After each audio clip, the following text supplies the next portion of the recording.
qualité de président du jury du prix de thèse, j'ai le plaisir de vous présenter Thomas Michalak, qui a obtenu ce prix en 2021.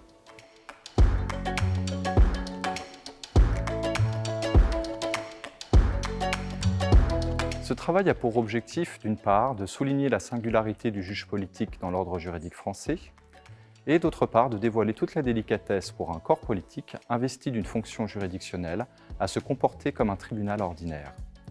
Cette étude intéresse tout particulièrement l'institution sénatoriale et le bicamérisme.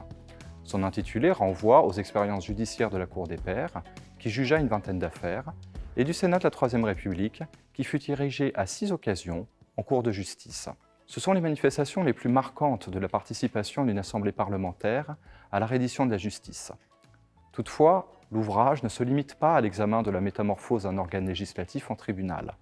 Il s'intéresse également au système des hautes cours dans sa globalité pour faire ressortir les subtilités d'un jugement politique. L'analyse du discours évolutif sur les hautes cours, un discours prôné par la doctrine publiciste, constitutionnaliste, mais un discours comprenant également les opinions des jurés ou des juges parlementaires, cette analyse a permis de planter des balises dans l'histoire de la justice politique française.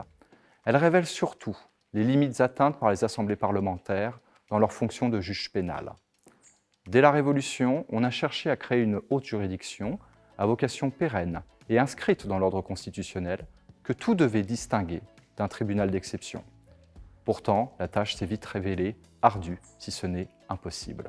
Obtenir un juge politique indépendant et impartial relevait de la gageure.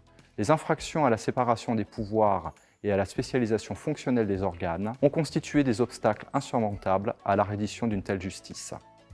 Cet ensemble de considérations accrédite ainsi la thèse de l'échec, celle d'un paradigme irréalisable, consistant en la présence d'un juge politique au pouvoir singulier dans l'ordre juridique.